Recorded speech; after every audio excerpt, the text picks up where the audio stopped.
Bom dia, boa tarde, boa noite, amigos, colegas, povo da minha amada Porto Alegre, Brasil e mundo.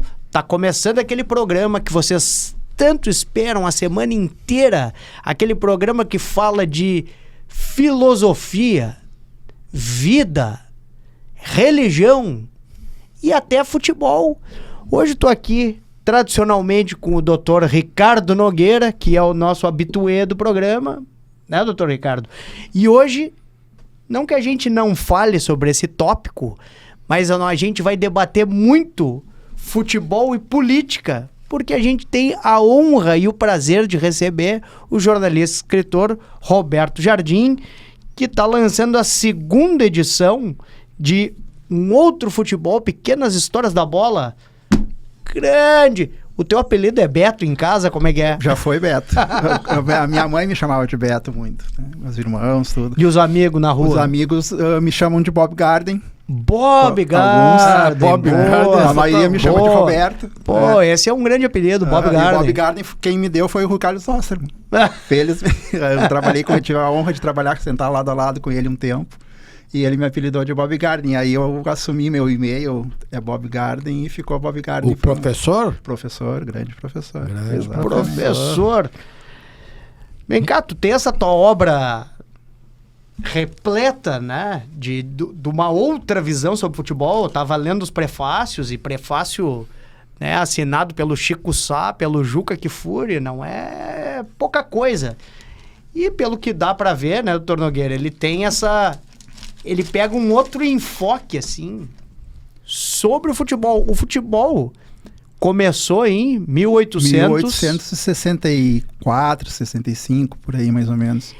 E ele já começou como uma integração social e política, pelo que tu saiba, pelo que tu pesquisou. Exato.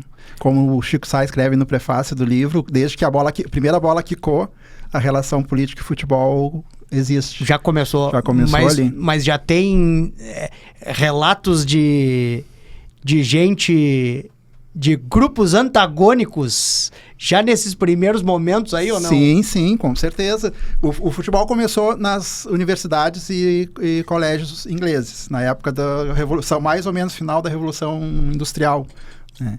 E quem estava nas faculdades eram as elites inglesas, banqueiros, industriais, Sim. nobres, né? E eles não queriam se misturar ao povo. Então, eles criaram a tal da regra do amadorismo, que nada mais é do que evitar que o povo jogasse, que o povo disputasse os campeonatos, porque sem receber, os trabalhadores não podiam treinar, claro. E não podiam trabalhar. Porque a carga horária na época era 16 horas, e além do sábado, que era o sábado inglês, que é meio turno, que no caso eram 8 horas. Era a elite que jogava futebol. Exato. Né? E para apartar o povo, eles criaram essa regra do amadorismo. Mas posteriormente os ingleses se espalham pelo mundo, principalmente pelas ferrovias. Ferrovias dos portos também. Dos portos, né?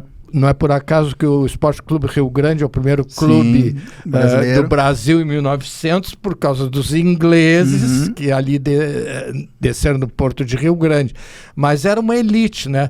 O Fluminense, lá no Rio de Janeiro, que era o clube de elite, e tem a história do Pó de Arroz, que foi o primeiro negro que foi jogar no Fluminense, e tem o folclórico, acho que isso aí é folclore, que ele teria usado botaram o pó de arroz nele para ele parecer branco. Mas o primeiro clube que aceitou negros foi o Vasco da Gama. Não, anteriormente o Bangu. O Bangu. No Rio, o Bangu. Mas o primeiro clube que rivaliza com o Rio Grande, né, a Ponte Preta, que também foi fundado em 1900, foi fundado, entre os fundadores tinha um jogador negro, de 15 anos. Que era neto de escravos, tinha nascido... E nasceu assim, 15 anos... Ele nasceu perto da abolição, porque é 1900, né? Ele nasceu antes da abolição. E até, aqui em Porto Alegre, que tinha a Liga... dos Canelas Pretas. Sim, a Liga da Canela Preta, exatamente. Porque a elite aqui jogava os brancos, sim. Aí os negros criaram essa Liga dos Canelas Pretas. Exatamente. E o primeiro clube em Porto Alegre a aceitar negros... Foi o Inter. Inter. Mas o próprio Inter foi um dos clubes que foi contra a participação dos times, porque surgiram os times normais, o Inter, Grêmio, tinham 2 times alemães, da comunidade alemã, tinha o americano, um time ligado ao exército, se eu não me engano, e eles formaram uma liga que eram 6 ou 7 clubes, uma coisa assim, e fizeram o Campeonato Citatino. E aí os 2 clubes alemães, vendo que os negros estavam começando a se organizar em clubes na cidade, querendo participar, eles resolveram sair da liga. E para entrar, tinha uma série de exigências, além dos clubes aceitarem. E os clubes foram unânimes em não aceitar um clube negro, né? E aí a liga ficou com 5 times só. E aí, mais ou menos nessa época, surgiu a Liga da Canelas Pretas, que daí os negros tinham um clube de operários também, que eu acho que é o Rio Grandense, se eu não me engano, e teve um Rio Grandense aqui em Porto Alegre, que começaram a organizar esses campeonatos paralelos. As indústrias tinham times, né? Sim, o Renner. Sim, o Renner teve um time. O Renner, mas tem outros. Tinham clubes ligados a Força e Luz dos eletricitários, aquele ali que fica onde era o Nacional do Menino Deus, acho que é o Nacional, que ficava ali, que era ligado aos ferroviários. Sim, não. Quantos ferroviários tinha no Brasil? Sim, exato. Vários ferroviários, né? Lá no Ceará, sim. No Paraná, em Curitiba, sim. Te lembra? Uhum. E tinham outros clubes, o Ferrocarril. Na Argentina. Mas tinha o Ferrocarril em Uruguaiana. Que é o que tomou 14-0 do Inter. E tinha o Armor. Swift Armor, lá em Livramento, que era do frigorífico, lá Swift Armor, cara dos ingleses. É uma tradição do futebol inglês, né? Muitos clubes que surgiram ligados a não sei se tu não viu um filme que tem sobre uma série, The English Team. Isso, English Team. Que mostra mais ou menos essa briga que eu falei do amadorismo com o profissionalismo. A série conta dramaticamente essa história. E quando é que ele populariza? Ele começa a popularizar quase que automaticamente. Criado o futebol começou a se popularizar pelos portos. Por exemplo, na Argentina, o River Plate surgiu no Porto, junto ao Porto. Né? Tanto o River também é da Boca. O River e o Boca surgiram na Boca. O River surgiu na Boca e depois saiu. Depois ele foi transferido. Porque a história do Boca é muito interessante, né? Como é que nós vamos escolher as cores do Boca? Então eles decidiram o seguinte: o primeiro navio que entrar no porto aqui, a bandeira dele vai ser essa. Foi um navio sueco, né? Era uma bandeira azul e amarela. Exato. Aí o Boca ficou azul e amarelo. E aí o Boca era um clube popular. Sim. E o River da elite argentina. Sim, o River se tornou elite depois, com o tempo. Os galinhas. Né? Gaginas. Gaginas, sim. Sim. Gaginas. A maioria dos clubes que nasceram populares hoje em dia já não são mais tão populares assim, principalmente na parte de direção, né? É que os clubes agora, posteriormente, começaram a ser populares quando começavam a ganhar. Exato. Te lembra o mais São Paulo? Né? O São Paulo, né? Foi tricampeão mundial, né? Então, o Grêmio de 95, o Inter da década de 70, e agora de novo. Quando emendava a heptacampeonato, né? Aí a gurizada toda era do time que ganhava, né? Não queriam perder. As crianças não gostam de perder, né? Mas, meu caro Bob Garden, me conta uma coisa. Quando é que te deu esse lampejo de escrever sobre essa outra maneira de enxergar o futebol? Isso sempre foi próprio teu, desde de criança, de já enxergar esses conflitos e situações que permeiam a bola? Ou teve um evento? É uma coisa que veio com o tempo. A lembrança mais antiga que eu lembro, que nas vésperas da Copa de 82, como sempre acontece em todas as Copas, eu me lembro que a minha irmã assinava uma revista, acho que era Isto É, não tenho certeza, que veio fascículos da história da Copa. E eu gostava de futebol, comecei a juntar aquilo ali, comecei a ler. E na mesma época, apareceram lá em casa os discos dos Beatles. Certo. E aí, ouvindo uma coisa ou outra, parei com um fascículo da Copa de 66, aí eu me dei conta, 66, os Beatles década de 60, deveria ter alguma relação ali. Só que na época não existia internet, não tinha como pesquisar, não tinha, né? Foi a questão mais longínqua, assim, de ligar o futebol a outras questões, né? Pois é, mas E aí, com o tempo, quando eu comecei a trabalhar com jornalismo, eu comecei a ver que tinha essas histórias. Aí foi lançado o livro do Eduardo Galeano, Futebol ao Sol e Sombra, que tem muitas histórias além do campo, né? Que eu me apaixonei, já era apaixonado pelo Galiano antes, tinha lido o Livro dos Abraços, que é um livro, que é o meu livro de cabeceira. Veias Abertas da América Latina, esse eu nunca li, ainda tá na minha... Mas esse é considerado o maior livro dele, sim, né? Sim, ele é um dos anos 70 ali. E o que tu tem observado é que o futebol é mais reflexo ou o futebol é mais utilizado como meio? Eu acho que é as duas coisas. Ultimamente mais utilizado, creio eu. Né, esses movimentos de extrema-direita, principalmente na Europa, têm utilizado muito o futebol como não, mas como era meio utilizado desde... Sim, desde antes. Desde sempre. Por exemplo, a Lazio é caracterizada como um clube de extrema-direita, fascista, e assumidamente. Sim, né? Tem uma torcida mas assumidamente. Até hoje. O clube tenta, hoje em dia o clube tenta meio que se afastar. Mas né? a torcida... Ele já proibiu a torcida várias vezes, só que a torcida muda o nome, eles ficam fora um tempo, daqui a pouco volta. Aonde é que tem o Celtic? Celtic é na Escócia. Na Escócia. Tem o Celtic e o Rangers. Um é católico e o outro é protestante. Uhum. Aí é religioso. E na Argentina... Isso aí, será que dava muito quebra-pau? Dá. É um dos clássicos mais... Não, tu não imagina. Vou dar um outro exemplo onde o clássico e as torcidas são terríveis. É em Istambul, Fenerbahçe e Galatasaray. Um é do lado europeu e o outro é do outro lado. São os islâmicos contra os católicos ortodoxos. E olha, uma rivalidade. E na Argentina, em Buenos Aires principalmente, a associação de futebol, ela sempre foi muito ligada, os presidentes, à Central Única dos Trabalhadores, a Central Sindical Peronista.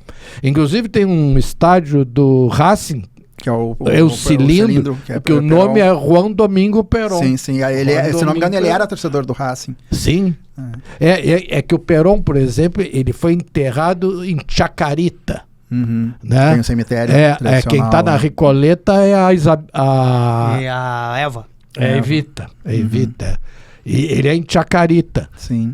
Né? Então tem toda essa questão política. Sim. O próprio Getúlio aqui no Brasil... Ele teve um dos maiores comícios dele, foi no estádio do Vasco. No Vasco, em São Januário. Que era, na época, o maior estádio do Brasil. Claro, e as apresentações do Villa-Lobos, que o Villa-Lobos também trabalhava, era financiado pelo governo Getúlio Vargas, eram todos em São Januário.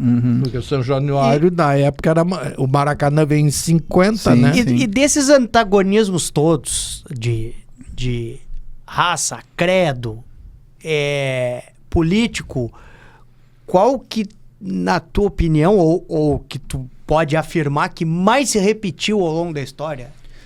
Eu acho que é o político, questão política. Porque já começou, né, essa questão de classe, né, no nível de futebol, e aí depois se estendeu. Mussolini usou a Copa do Mundo de 34 como propaganda para o regime fascista. O Hitler tentou fazer o mesmo em 38, às vésperas da Copa do Mundo, ele invadiu e anexou a Áustria.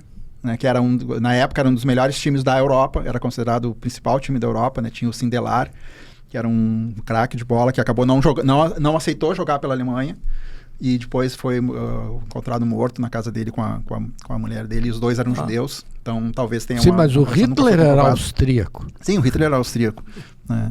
E aí depois teve a questão da Copa do Mundo de 78, que a ditadura da Argentina usou... Não, mas aí nessa época aí que tu fala é a Olimpíada. Não, a Olimpíada também teve. A Olimpíada que foi em Berlim, tu lembra? Isso, e aí em 38, às vésperas da Copa do Mundo de 38... Que o Jesse Owens ganhou 4 medalhas de ouro, né? O homem, ele acaba... um negro que acaba com a raça ariana, né? Um negro com origem indígena também, ele era misturado dos dois. Ele era mestiço. E uma coisa que eu vi ali do livro, e que a gente já tinha conversado aqui, e eu não tinha essa informação, quem me deu a informação foi a Duda. Duda Espério. Não sabia disso. Sobre a questão da proibição no Brasil... Sim, 1941. De mulher jogar futebol. 1941 no governo de Vargas. Mas e o motivo? Diziam que questões estéticas, biológicas, médicas, usaram de todos os motivos. Quem determinou e tu tem relatos? Foi decreto do próprio Vargas. Tá, e quando é que libera? Libera em 79. Quase 40 anos. Até por isso, acredito eu, que o futebol feminino brasileiro teve um atraso, né? Porque são 40 anos sem investimento.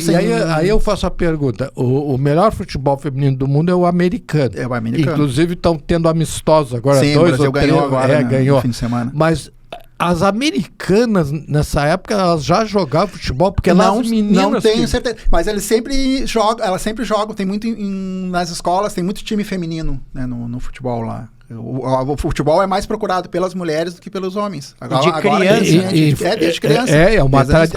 O futebol feminino americano é o melhor do mundo. Elas são tetracampeãs do mundo. Eu tive um... Elas são o Brasil do futebol feminino. Eu tenho um amigo americano mais velho que eu, Mr. Clark, voltou para os Estados Unidos, não deve estar nos vendo, mas se tiver, um abraço. E o Mr. Clark me disse que meninos e meninas, dos primeiros esportes é o futebol, soccer. E que, em geral, depois, quando vão crescendo, o guri vai para o futebol americano e a guria continua no soccer. E era isso que ele me explicou, que atribuiu ao sucesso dos Estados Unidos no futebol. E lá eles têm muito beisebol, né? Eu não vejo mulher jogar beisebol, nunca vi. Eu acho que esse não é softball para as mulheres. É uma modalidade um pouco mais... Tá, e eu acho, agora eu vou perguntar para ti, agora o entrevistado é tu, que o único país do mundo que proíbe as mulheres jogar futebol é o Irã. Hoje em dia... Não, mas tem seleção feminina, se não me engano, do Irã. Ele talvez não possa jogar no Irã, dentro do Irã. Não, mas fora... Não pode entrar nem no estádio. Mudou. A última vez que eu li tinha mudado. Tu te lembra que elas entravam? Sim. E elas tinham que... Não, elas podiam jogar, mas tinham que jogar com de burca. Pior é que eu tenho um livro que é de uma ex-jogadora americana. Entrar no jogo dos rapazes, né? Sim, eu tenho um livro que é de uma ex-jogadora americana que é pelada. Ela acabou a faculdade, deu um tempo na carreira dela de futebol e saiu pelo mundo investigando futebol.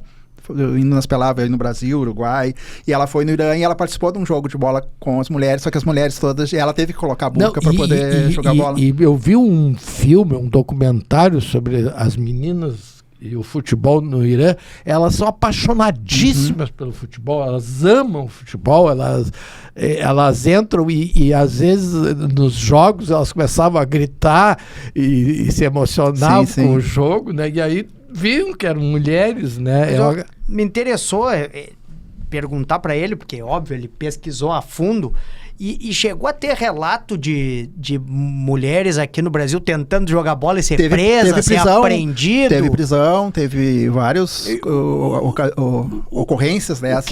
O que eu, assim, acho curioso é que, em geral, quando tem uma medida, assim, restritiva, ela tem sempre tem um motivo por trás daquilo ali, né? Para uma medida restritiva. Ou uma solicitação popular. E não me parece, lendo, e por isso a pergunta, a cavalo do que veio? Entende? Ao meu entender, foi puro preconceito. Porque mas tudo bem, mas... Ok, mas eu acho muito estranho o presidente acordar um dia e dizer assim, vou proibir futebol feminino. Isso que eu queria saber, como é que foi a construção disso e como é que foi... A partir de pressão pelo que eu lembro, foi deputados, né, que começaram a ter provavelmente eleitores cobraram, pais que não gostaram que as filhas jogassem, coisas assim. Né? Teve uma mulher no Rio que foi presa como aliciadora. Porque de jovens para jogar pegar futebol. A guria para jogar bola. Exato. Mas eu acho que tinha uma coisa seguinte, que futebol... Mas essa proibição não foi só... Teve aqui no Brasil de 41 a 79, mas teve em outros momentos em outros países. Na Inglaterra foi proibido. Logo no começo do futebol era proibido. Aí veio a Primeira Guerra. Os homens foram todos para a Europa, para os campos de batalha, inclusive os jogadores. E aí os clubes montaram times de mulheres para poder divertir o povo durante a guerra.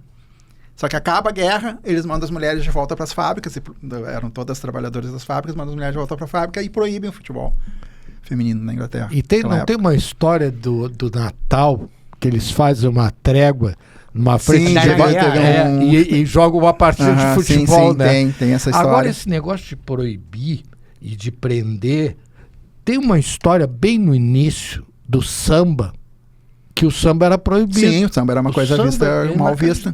Isso, tu que é músico, tu sabia disso? Sei, mas é que daí é o seguinte, né?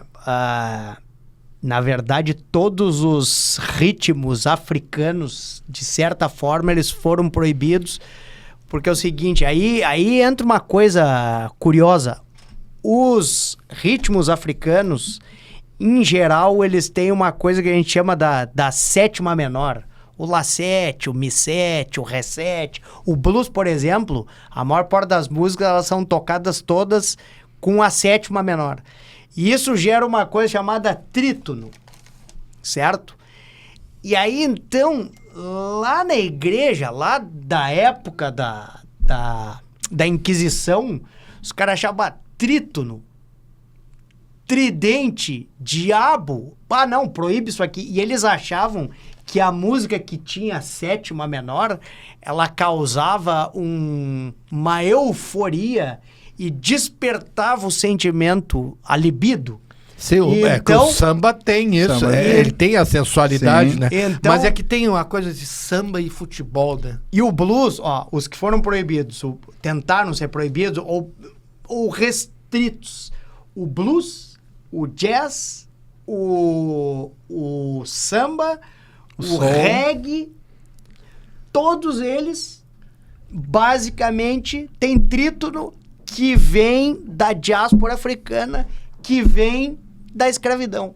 Pois é, agora eu acho e que depois eles só começaram a ser aceitos quando os brancos começaram a gravar. É que o negócio é o seguinte... como era bom, né? Ou adaptar. E o ritmo é tão... É contagiante. Que é que nem o twist, né? O twist também, no início, tinha uma certa... Agora, eu acho o blues até certo ponto melancólico. Tem os dois. Mas a maior parte... É que é o seguinte, aí já estamos saindo... Saímos do futebol. Voltamos indo pro plantão do rock. Mas é o seguinte... Mas se vocês olharam esse filme aí que o B. Jordan ganhou o Oscar, eles falam bem disso porque tinha o blues do Delta do Mississippi e o blues de Chicago. O blues do Delta do Mississippi, New Orleans, que meio que foi onde nasceu o blues, ele é muito derivado dos catadores de algodão.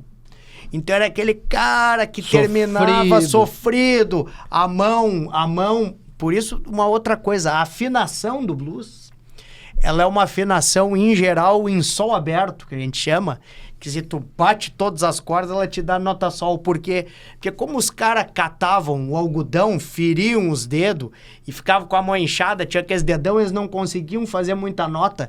Então eles fizeram um tipo de afinação que eles conseguissem tocar sem fazer muita nota. E, tudo bem, só que ali era uma zona que pro cara que colhia o algodão era pobre, o cara não conseguia se sustentar e tinha aquela melancolia.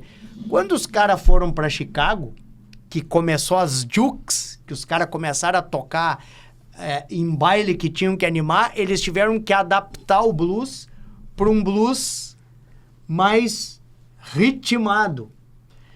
E aí nasceu o blues de Chicago. Então o blues do Delta do Mississippi, ele é um blues mais choroso mesmo. Melancólico. E o blues de Chicago, ele é um blues maior, que a gente chama, que é um blues mais animado. Vamos fazer então, já que nós estamos falando tanto aí já vamos unir com o futebol. Vamos fazer o link. Roberto, qual é a música que a torcida do Liverpool canta, que é tradicional? Que eu sei que é dos Beatles. Não é dos Beatles, é de um grupo da mesma época. Não é dos Agora Beatles. não vou me lembrar o nome. Teria que mas que a música é linda. É muito linda. O Liverpool e a torcida, acho que do Borussia Dortmund também canta a mesma música, se eu não me engano. Como é que é? Eu sei que traduzindo assim mal e porcamente, nós estaremos sempre com você, algo assim. Eu sou belíssima, sabia que eu tenho a camiseta do Borussia Dortmund? A tia da minha esposa, a filha dela mora em Hamburgo, Mas eu pedi a camisa e tu sabe, porque eu sou apaixonado pela muralha amarela. E tem uma coisa sensacional, que no fim dos jogos, o time You Never Walk Alone do Gary and the Pacemakers. Isso, exatamente. Mas essa música é muito linda, bonita. Coloca pra ouvir a torcida cantando de arrepiar. Pois é, e sabe quem é que tem uma versão dessa música, doutor Nogueira? Elvis Presley! Não, mas agora dá uma capelinha dessa aí. Pá, eu tenho que pegar a letra, porque eu não canto essa letra. Essa é bonita, a torcida né? cantando de arrepiar. Não, os jogadores do Borussia vão e ficam olhando o show que a torcida dá no fim dos jogos. E eles sentam e ficam só olhando. É interessante. E o Borussia Dortmund, se não me falha a memória, tu me ajuda, é um time de operários, é um clube de carvoeiros, né? Se eu não me engano. Até as cores combinam com o Penharol, que também tem essa Carboneiros. Os Carboneiros. Tem essa mesma origem. Isso que é interessante no futebol. E o Criciúma também, né? Criciúma também é amarelo e preto, e também é um time de cidade carboneira. Carbono, do carvão mesmo, né? E todos os clubes, né? Por exemplo, Londres, que é uma as duas cidades que tem mais time de futebol. Londres e Buenos Aires. Londres e Buenos Aires. E Montevidéu ali pertinho, porque também tem uma quantidade de clube que tem. West Ham... É um time operário também, né? É por bairros. Sim, lá em Londres tem clássicos por bairros, né? Sim, em Buenos Aires também. Sim. A Avejaneda, Independiente. Não, mas a Avejaneda não é bairro, né? A Avejaneda é como se fosse Canoas. Sim. É uma cidade, né? Que nem é o clube que disputou a final da Libertadores com o Grêmio. Que fica Lanús, lá. Lanús fica lá. É uma cidade da região metropolitana. É a República, não é República Bonairense, como é que se chama? Província Bonairense, que a gente confunde, acho que Buenos Aires é tipo de um estado, assim, né? Mas em Londres é muito interessante, tem os clássicos locais, de bairros, né? De bairros, né? E de origem, né? Sim. É muito bacana. É que tem uma cidade, por exemplo, o Liverpool, acho que só tem o Liverpool. Não, né? tem o Liverpool e o Everton. O Everton, que é o clássico. Era o time do Paul McCartney, até onde eu sei. Isso, e tem o City e o United, tem Manchester. Né? O Leeds... O Leeds tem um, se eu não me engano, tem um time menor mas não, eu acho que ele não chega a disputar, não chegou a disputar a Premier League desde que a Premier League virou Premier League, se eu não me engano. Agora, os clubes têm essas coisas das músicas, né? Sim. Não, ele sempre, a torcida do Liverpool uma vez fez uma música pro Alisson, pro goleiro, que a música é fantástica, assim, tu ouve. Eles contam toda a história do Alisson na música, assim, é uma letra muito bacana, assim, de ouvir também. Que legal. No YouTube a gente encontra essas músicas. E tem até um podcast que se chama O Canto das Torcidas, que fala a origem dos cantos, como é que surgem. A maioria delas surge exatamente de músicas, que nem a Walk Never Alone, né?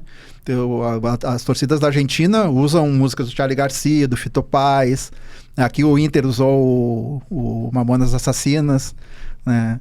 E usou a do Senna também. Sim, usou a do Senna. Sempre se adaptam músicas. O Grêmio usou a do Vander Wilner, o mentor PC bebendo vinho. Sim, lá. Também.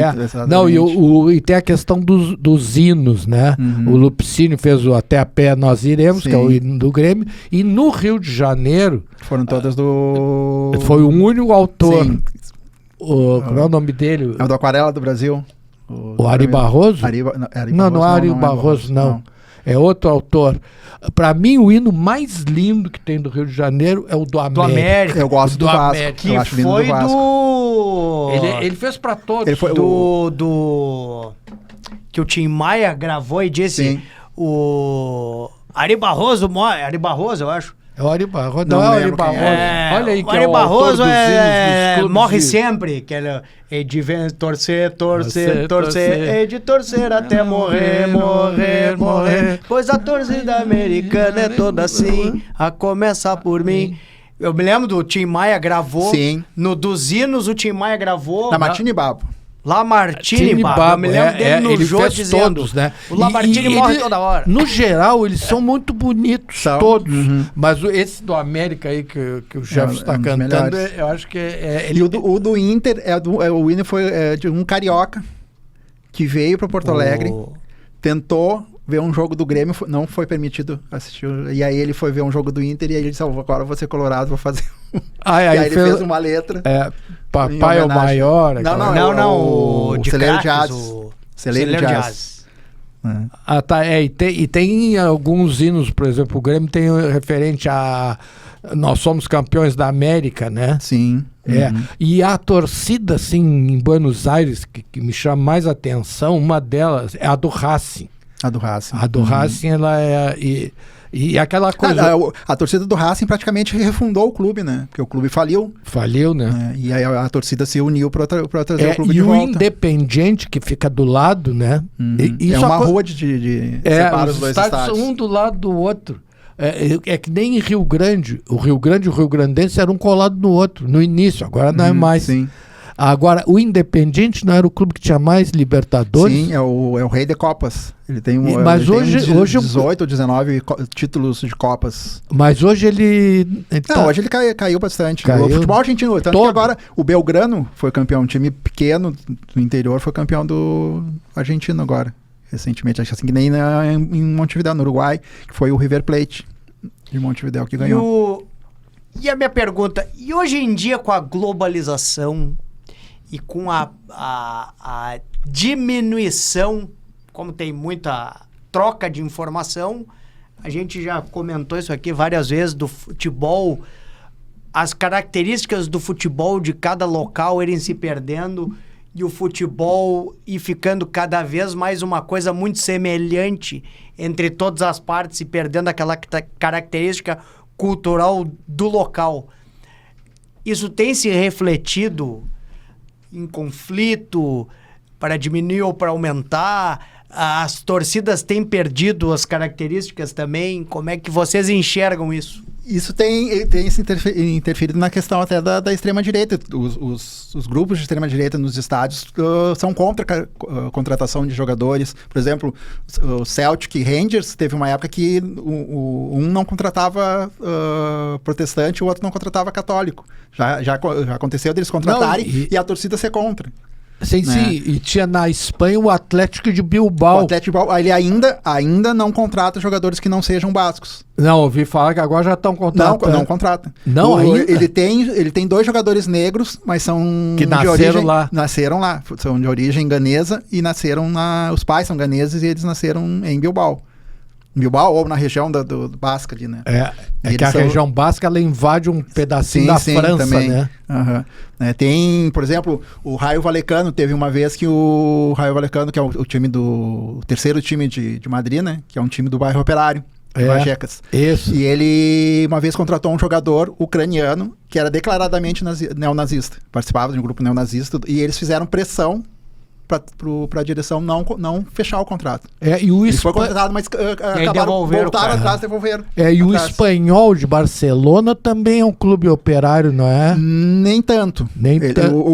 Tem um clube menor ainda em Barcelona, que é o Europa, que é mais ligado a essa questão trabalhista e de lutas sociais e tal. Que o seguinte... ele é da 3ª divisão, se eu não me engano. Porque os clubes chamados Real Betis, Real Madrid... São todos mais ligados eles eram todos ligados à monarquia e ao Franco. Exato. Por exemplo, o Barcelona era catalão, eles queriam independência. Mas o Barcelona também foi ajudado por Franco durante um período.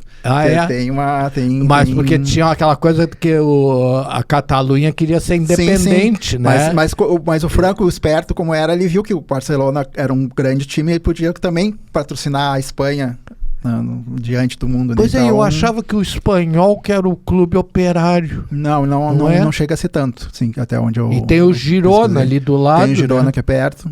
Que o Arthur jogou. Esse Arthur que tá aí no Grêmio. Sei que ele tava jogando na Juventus, depois jogou no Girona. Tava no Girona.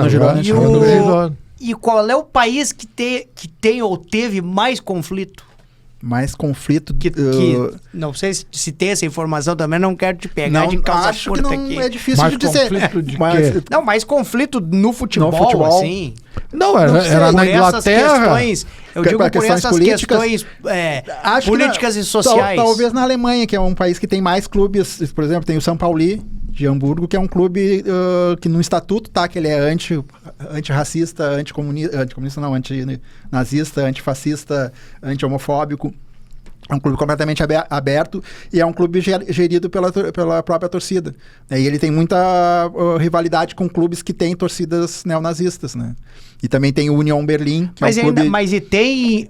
Quais são os clubes nazistas na Alemanha? E a pergunta, já emendando a pergunta, mas pode? Não é proibido por lei?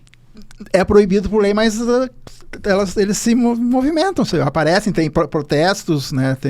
Mas quais são os clubes mais... O Hertha Berlim é um que tem torcida. Quase todos eles têm torcidas neonazistas. O São Paulo teve uma época que teve, mas foi expulso e eles barraram essas torcidas. Tá, e os hooligans? Os hooligans, eles eram arruaceiros. Eram arruaceiros. Não era questão política. A maioria deles era... Mas não era por questão política, não, a maioria não. Tinha as questões políticas, por exemplo, as torcidas de Liverpool, que são muito ligadas à questão... O Liverpool é uma cidade tradicionalmente trabalhista, né? Sim, então sempre foram muito portuária, contra... né? Portuária. Exatamente. Tradicionalmente, os dois clubes as torcidas sempre foram contra essa Margaret Thatcher e tal. Isso se acirrou depois da questão dos hooligans, da política que teve para afastar os hooligans e tal, né? Mas a maioria, principalmente os hooligans, a maioria não era ligada à questão política, assim, até onde eu conheço. E existe algum país que não tem conflito? Acho que não. Uruguai, por exemplo, tem conflito? Conflito. 3 milhões, né? Conflito não. Mas os clubes uruguaios são alguns dos clubes mais politizados que tem. Por exemplo, agora em maio é o mês da Verdade e da Justiça, né? Que lembra a ditadura para nunca mais, né? E praticamente todos os clubes, tirando o Nacional, foi o único clube que não fez nenhuma ação, nem em campo, nem nas redes sociais, lembrando da data. Os outros clubes todos fizeram. Penharol, Defensor... Mas vamos dar um exemplo. Na Argentina, o presidente do Boca foi presidente da República. Sim, né? o Macri. Mas a torcida é contra o Macri. Sempre foi contra o Macri. Até onde eu sei, no Boca, não é a eleição que nem aqui no Inter, no Grêmio, que é a eleição direta que os torcedores votam. Conselho. É tipo São Paulo. Tipo São Paulo. Tipo como o Inter e o Grêmio já foram antigamente, né? Mas os que tem maior número de votantes, o Grêmio e o Inter tem mais votantes que o Flamengo, o Corinthians também. O Flamengo não tem tanto sócio como o Inter. Ele tem maior torcida, mas ele tem menos sócios do que o Inter e o Grêmio. O Corinthians também, eu acho que é com conselho também, né? E a outra balbúrdia, outra guerra também, né? E no Corinthians tem muita política, né? Muita politicagem. Mas em São Paulo os políticos sempre foram ligados aos clubes. O Lauro Natel era do São Paulo, foi governador. Teve o Valdir Elu, que era do Corinthians, que era ligado à ditadura. Tanto que a democracia corintiana surge como uma forma de combater... A democracia não. A Gaviões da Fiel surge como uma forma de combater duas democracias. Duas ditaduras. A do Valdir Elu, que era presidente há, sei lá, 15, 20 anos no Corinthians, e a ditadura, que foi mais ou menos na época que a Gaviões surgiu. E a democracia corintiana, já que tu falou, como é que ela se deu? Qual foram os bastidores? Como é que foi? Foi 70 aí? Não, 81, 82, 83. Ah, tá, já era acho depois que 84 de 79. Também. Sim, depois de 79. Aí é Sócrates, Casagrande... Quem começou o movimento foi o Vladimir.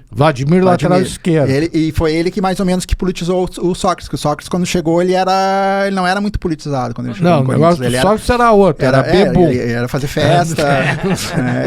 O Sócrates era médico, formado pela... Quando ele foi... Se formou, médico é diferente. Quando ele foi pro Corinthians, ele recente tinha se formado e ele ainda era muito ligado, tipo, nas competições universitárias e tal, ele ia mais pra festa do que para as questões de política estudantil e tal, né? Nunca foi muito ligado. Quando ele chega no Corinthians, ele conhece o Vladimir, que já era um cara politizado. Sim, o Vladimir foi vereador, né, em São Paulo. Sim. E depois conhece o Juca Kfouri, que também ajudou ele a se politizar. E aí depois teve o Casagrande, que era um guri na época, devia ter 17, 18 anos. E aí o Zenon também fazia parte da democracia corintiana, sim. Praticamente quase todo o time fez parte da democracia corintiana. Quem era meio contra... Era o Leão. O Leão, quando chegou... O Leão era contra. Ele fala sempre que ele dizia que a democracia sempre era pelo que eles queriam. Só que era a votação. O Leão critica. Pelo que se fala, era uma votação. O roupeiro votava, o Sócrates votava, o presidente, todo mundo votava. Então era... mas o Leão faz críticas... Sim, ele faz. Bem... Mas ele faz, na série do Tri, ele também fazia críticas a várias coisas. Não, o Leão faz crítica a tudo, né? O Leão é contra... o Leão quer se aparecer um pouco, né? Ele é um narcisista. De ter uma opinião contundente. Mas é inteligente, tem que respeitar. Com certeza. Ele é diferenciado. E eu me impressionei muito, né? Agora que está aparecendo todo mundo, né? Os goleiros da seleção eram Era o Leão, o Ado e o Félix. Isso. 70. E o Ado tá um velhinho, mas um velho. Eu não reconheci o Ado. Tá liquidado. Liquidado mesmo. Não, olha, tá detonado. O Leão não, o Leão tá bem, né? Que o Leão ele era guri na época, ele devia ter uns 20 anos, 21. Ele era mais novo deles. Não, e essa história de goleiro, vamos falar em goleiro. Goleiro é uma figura ímpar no futebol, né? Goleiro é diferente. Por exemplo, eu vi essas séries, o único que não falou nas séries que eu vi são os goleiros. O Tafarel não falou e o Marcos também não. O São Marcos. E dizem, os outros dizem, que o Marcos dizia pro Filipão assim: bota o Dida, que é muito melhor do que eu. E qual era o outro goleiro? O outro goleiro é Rogério Ceni. Acho que era o Ceni. Isso. Não, o Rogério Ceni e o Dida são melhor do que eu. Né? E ele foi bem, né? Sim, o Marcos era um baita goleiro. Foi o São Marcos, né? Mas ele é interessante, né? Esse é o contrário do Leão, né? Vamos falar em goleiro e vamos falar então de um episódio. O Maracanaço e o Barbosa. Foi o primeiro episódio, assim, público de racismo, ou tu acha que não? Não, já teve antes. O futebol nasceu racista no Brasil, mas eu digo né, assim, que ficou... marcado? Conhecido, assim, publicizado. Nacionalmente, acho que talvez sim. Sim, mas aí pegou uma coisa até que eu me lembro que tinha um preconceito que todo mundo era contra goleiro negro. Sim, mais por racismo. Aí quem foi o primeiro? O Manga, que era... O Manga era mas era mestiço, assim, né? Aí o Dida, acho que o Dida é o grande goleiro. O Dida foi o grande goleiro, sim. Mas teve um goleiro do Corinthians que foi muito bem, mas também não chegou à seleção. Tobias. Não me lembro se é Tobias. Era o Tobias, acho que é acho que sim. O Tobias, né, quando o Corinthians ficou 21 anos sem ser campeão, ele acho que era o goleiro. E naquela final aqui, contra o 76. Inter, ele o Tobias. E o gol dos 21 anos é do Basílio. Sim. Né? Mas o goleiro negro, assim... Tinha no Curitiba também. Sim, no Curitiba teve um, que eu não lembro o nome agora. Não, tinha um Neneca. Eu lembro Neneca atacante. Não, tinha um Neneca que era goleiro, acho que era do América Mineiro. Ou no Nordeste, naqueles times lá, Náutico, Sport, no Bahia, não tinha? Mas é que se pegou uma coisa que goleiro negro, não era de confiança, Barbosa, né? Sim. Mas é muito aquela coisa de que negro não é de confiança, do racismo, né, estrutural que a gente vive, né? Se eu não me engano, o pai do Silvio Almeida, o filósofo, antropólogo, sociólogo, foi goleiro, não me lembro se foi do Corinthians ou do Santos. E ele sofreu muito com isso, né? Do preconceito de que o goleiro negro não dava certo. Até que o Dida foi um que quebrou completamente, né? Ganhou tudo. Será que ele foi o primeiro ou teve antes? Teve antes do Dida, será que não? Assim, com fama de seleção brasileira, não. Porque na seleção criou que negro, na goleiro jamais, né? E qual o episódio que tu acha, dentro da tua pesquisa, que foi o que mais te chamou atenção dentro do Brasil? Dentro do Brasil, acho que é a questão do Reinaldo. Eu acho que é um cara que me marca, assim, porque eu me lembro com 7 anos, eu vi os gols do Fantástico e vi ele marcando gol para Dedéu no Campeonato Brasileiro de 77, que depois eu fiquei sabendo que ele fez 28 gols em 18 jogos. E ele era um cara que comemorava, depois que ele passou por uma lesão, ele comemorava com o punho direito cerrado, né, a marca dos Panteras Negras, né? E aquilo ali, quando eu fiquei sabendo disso, me marcou muito. E depois eu acabei entrevistando ele pro Democracia Futebol Clube, que ele é um dos jogadores. E aí ele conta que ele, nas lesões dele, ele não era nada politizado até ali. Nas lesões dele, como ele ficava em casa, ele não sabia o que fazer e tinha uns vizinhos.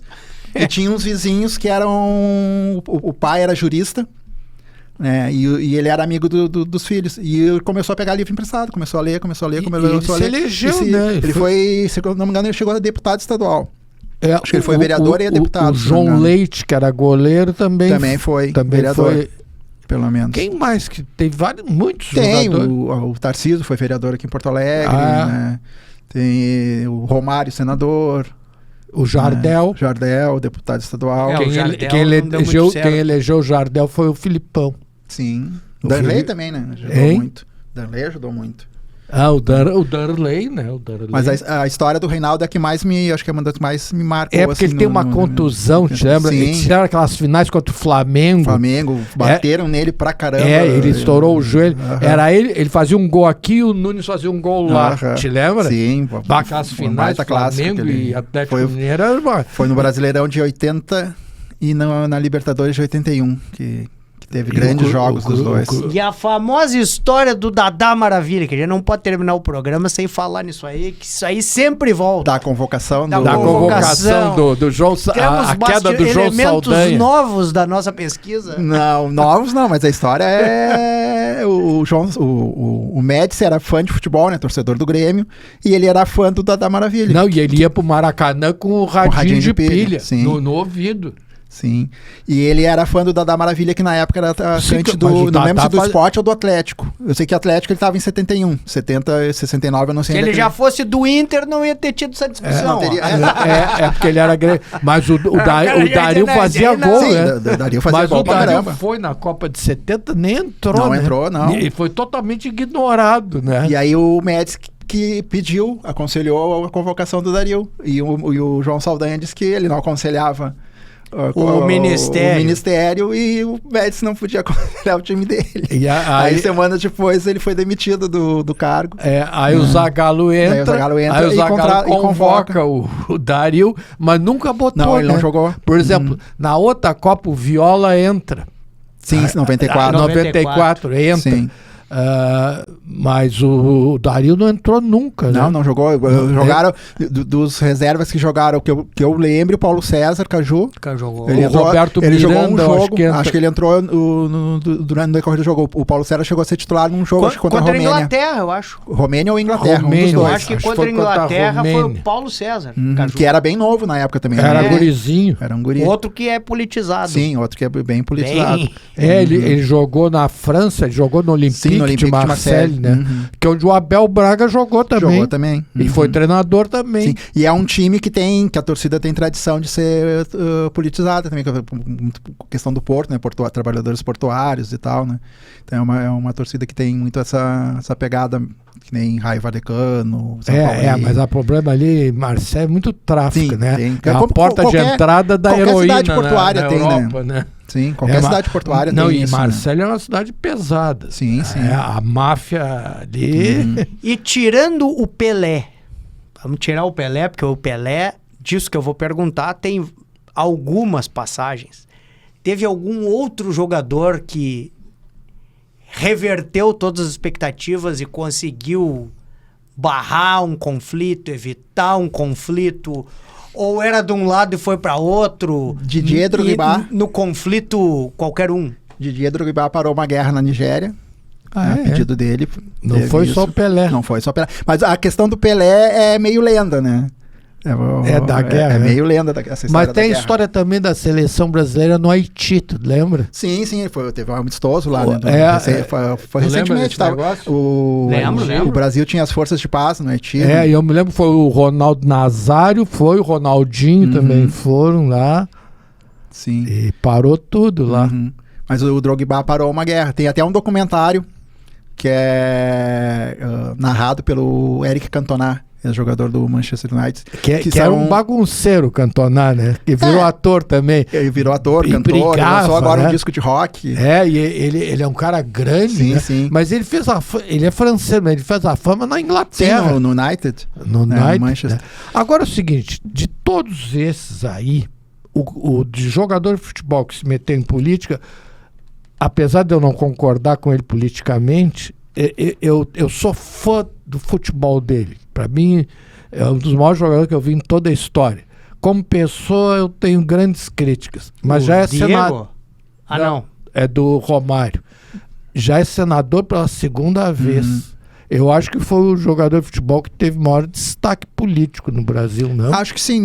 O Romário, né? É que ele entrou na política. Tem outros que não chegam. Tipo, Sócrates nunca entrou na política, né? Pra concorrer, né? Mas eu acho que o Sócrates tem mais importância que ele na questão política, né? Mas não se elegeu. Não, sim, mas ele nunca concorreu. É porque, na verdade, tu não precisa fazer. Para fazer política, não precisa estar se na política em si, né? Faz política sem... Aqui, a gente está fazendo política, né? Se a gente for pensar em nível de ministério, teve o Zico. Teve o Zico, teve o próprio Pelé, que foi muito importante com a Lei Pelé. A jogador de futebol teve mais? No ministério? Ministério, acho que não, teve que eu lembro. Bernardinho... Não, Bernardinho não chegou Quem foi do vôlei? Tinha alguém do vôlei. A Ana Moser foi agora recentemente, mas acabou sendo tirada por questão para acertar lá os partidos lá no... O Centrão, para variar. Exatamente. Tem a Leila, que é senadora, né? Que até Leila... onde eu acompanho é muito boa, bem ativa. E voltando ao futebol, e infelizmente... a gente já está se encaminhando para o fim. Infelizmente, o papo podia ficar aqui uma semana e ia ter conteúdo.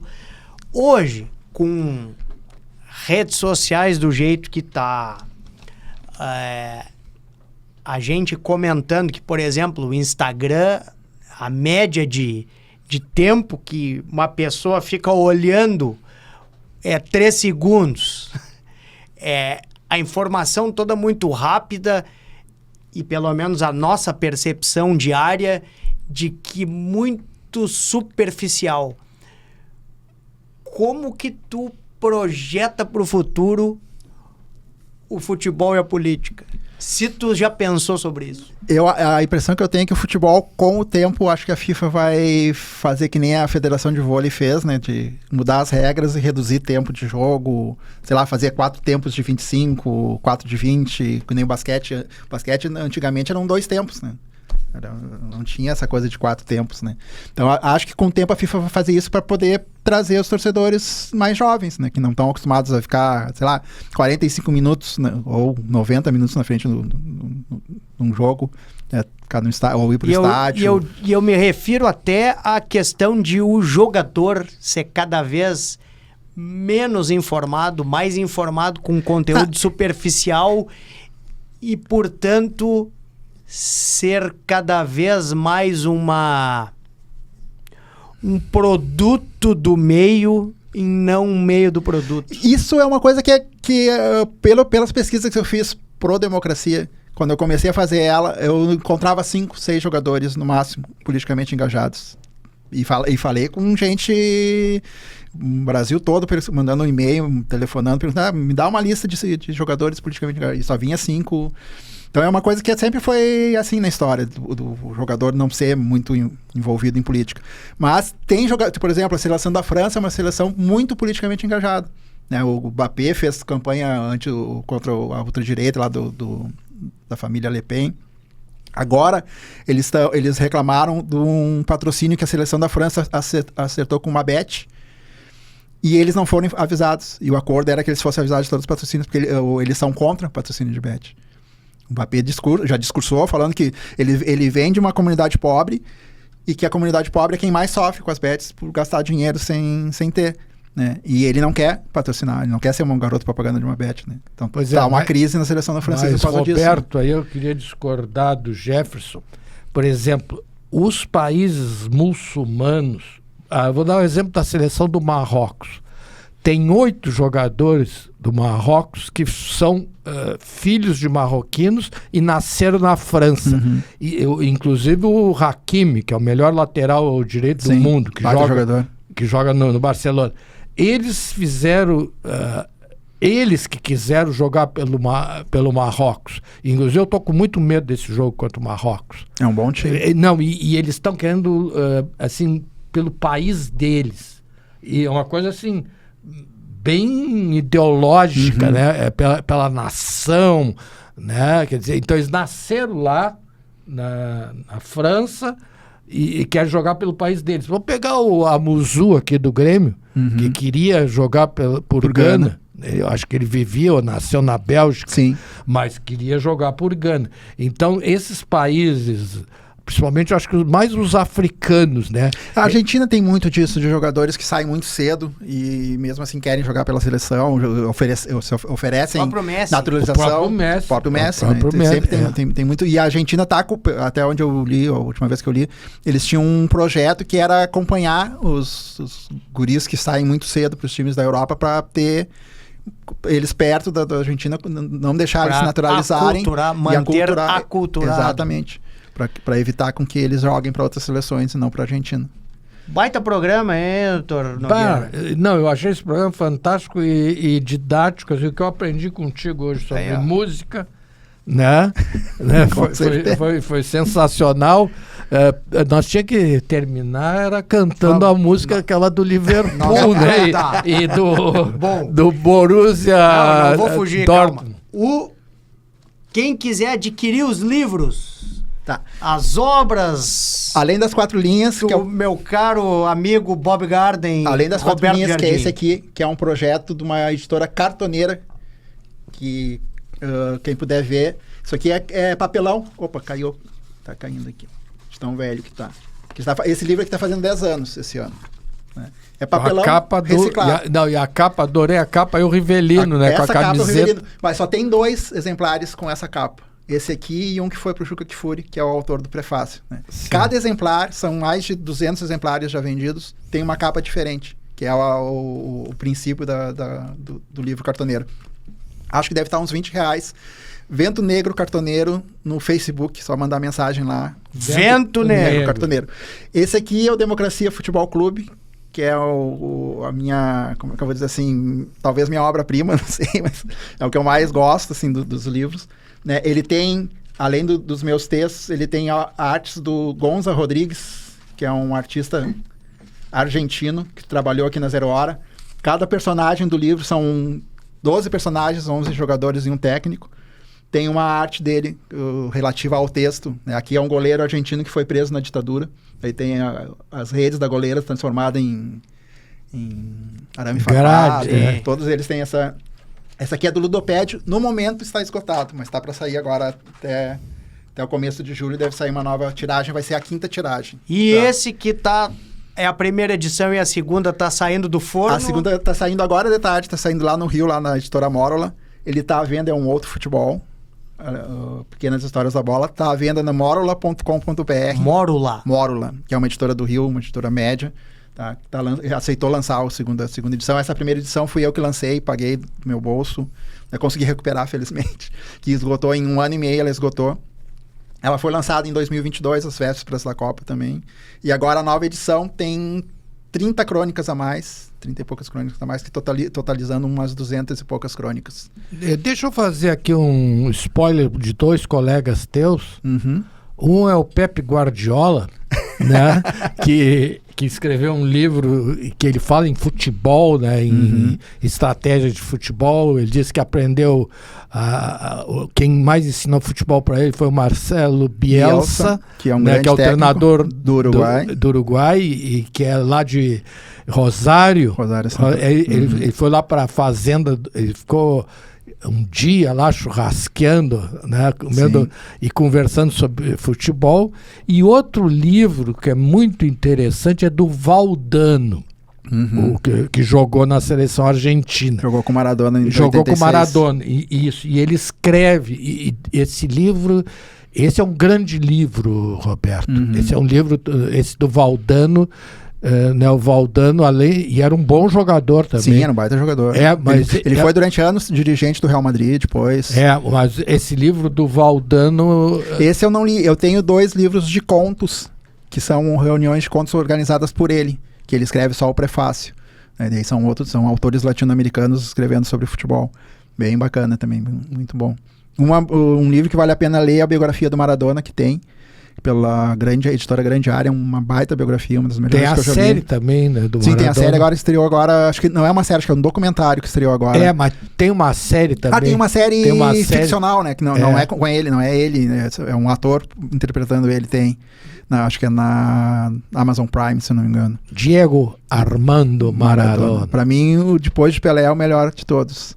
Só aquele gol que ele faz na Inglaterra, não um gol de mão. O outro, aquele que ele dribla. Todo mundo. Mas se a Rainha Elizabeth e a Margaret Thatcher estivessem em campo, ele driblava. Agora, vocês vão me desculpar. Eu não concordo com nada do caráter e da personalidade do homem. Mas o craque Romário... Romário Farias de Souza... A habilidade do Romário e a capacidade de fazer gol. Mas o Maradona jogava em mais áreas do campo. Eu sou maradoniano. E o Maradona treinava mais, né? Esse é o problema do Romário. Romário... mas o Romário... Eu acho que o Maradona não treinava tanto, acho que era habilidade pura. Não, mas eu acho que ele treinava mais que o Romário. Isso que eu quero dizer. Não que o Maradona fosse um grande atleta, mas eu acho que ele ainda treinava mais que o Romário. Agora em 21 ou 22 de junho vai fazer 40 anos do jogo da Inglaterra e Argentina. Aquele jogo do gol de Deus, da mão de Deus, e desse gol que ele driblou tudo. A Argentina está lançando agora um documentário, participou até do Festival de Cannes, que é El Partido, que é sobre o jogo, baseado num livro, que tem uma edição brasileira, O Jogo, o nome do livro, que é um jornalista argentino, que ele entrevistou praticamente todos os jogadores argentinos, menos Maradona, que ainda estava vivo, mas ele não conseguiu entrevistar. Entrevistou uns 2 ou 3 ingleses, porque a maioria se recusou a dar entrevista. E ele reconstitui assim o dia anterior e o dia do jogo e o jogo inteiro no livro. É um dos melhores livros que eu já li sobre isso, de futebol, sobre um jogo em si. É fantástico. O jogo. Meu queridíssimo amigo Roberto, não tenho como te agradecer a vinda aqui. Eu que agradeço o convite. E passo às tuas mãos a singela lembrancinha do Simmers. Tem uma caneta e um Moleskine, aprendi o nome. Espero que saiam grandes ideias para o próximo livro. Sairão. Já estou trabalhando nele. Em breve, quem sabe. Doutor Nogueira, e aí? Vamos para as despedidas. Pois é, quinta-feira, né? Começa mais uma Copa do Mundo. Vamos ver de quem será essa Copa, né? Nós falamos aqui da Copa do Maradona, da Copa do Romário, as Copas do Pelé, a gente não falou tanto, mas cada Copa tem uma figura, né? Copa passada foi o Messi. E às vezes até aqueles que não ganham, né? Sim. Né? O Cruyff, Puskás em 54. Né? A famosa seleção nossa de 82, né? E o futebol é a coisa mais emocionante que tem, né? Porque nós temos 220 milhões de treinadores, né? E o legal, Jefferson, que se nós sair discutindo futebol aqui, nós vamos discutindo até em casa e voltamos discutindo com todo mundo. É o porteiro do prédio, é o rapaz ali que está limpando, senta e todo mundo discute, cada um tem uma escalação, né? Uma opinião diferente. E agora, tu que é um grande estrategista e tem uma visão de jogo, parece que ele vê o jogo de cima, né? Vê essa questão da 4-4-2, 4-3-3, né? Hoje o pessoal discute isso, né? Você tem que jogar com 3 zagueiros, com 2 volantes, 2 atacantes, e eu acho isso muito rico. E também a questão que mobiliza as crianças, né? Uma coisa que eu não tinha ideia, a paixão que as crianças têm pelo Neymar. E pelo álbum de figurinha. O álbum de figurinha. Voltou com tudo. Não, mas o álbum faz umas 4 Copas que tá assim. Não, mas o álbum de figurinha, acho que é uma coisa, né, Roberto, eterna, né? Desde que eu me lembro de gente. Uma coisa que me chama a atenção no Brasil é que tem mais revista de futebol na França do que no Brasil. E no Brasil já teve a Revista do Futebol, a Revista do Esporte, a Placar ainda existe ainda? Existe, só que mais como site, revista não... Mas te lembra que tinha essas revistas? Sim. Né? Isso era... E a gente lia aquilo tudo, né? Até literatura de futebol no Brasil, até poucos anos atrás, não tinha tanto assim. Hoje em dia tem até editora especializada só em livros de futebol. Eu tenho um amigo, o Raul Millet, que é sobrinho do João Saldanha, que escreveu um livro, Vida que Segue. Até naquela série... Que é um bordão do Saldanha. E ele escreveu esse livro sobre a vida do João Saldanha. O Gaúcho do Alegrete. Exato. Então, Roberto... Muito obrigado a tua visita aí. Espero que no lançamento do próximo livro tu venha aí nos agraciar com mais uma aula. Com certeza. E seguindo mais ou menos na ideia do que o doutor estava falando, tem 2 frases que eu acho fantásticas sobre o futebol, que é uma do Bill Sank, que é foi técnico do Liverpool na época mais ou menos que começaram a cantar o Walk on Everlong, que ele diz que o futebol não é uma questão de vida ou morte. É muito mais importante que isso. Né? E o outro é do Arrigo Sacchi, que foi técnico no Milan, foi campeão no Milan, e ele dizia que o futebol é o mais importante das coisas menos importantes da vida. Essa gente eu acho que as 2 frases são quase... O primeiro, ele é... De que país? Ele é, se eu não me engano, ele é escocês e treinava a Inglaterra. Treinava o Liverpool. Não, o Arrigo Sacchi tá Não, o Arrigo Sacchi é da frase que o senhor sempre diz. Bill Sanksi. Bill Sanksi. E para vocês... When you walk through a storm, hold your head up high and don't be afraid on the dark. At the end of a storm is a golden sky and a sweet silver song on a lark. Walk on through the wind, walk on through the rain, through your dreams be tossed and blow. Walk on with the hope in your heart, and you ever walk alone. You'll never, ever walk alone. Diretamente de Liverpool. E a gente volta na semana que vem com mais um Sala de Prescrição. É a torcida do Liverpool.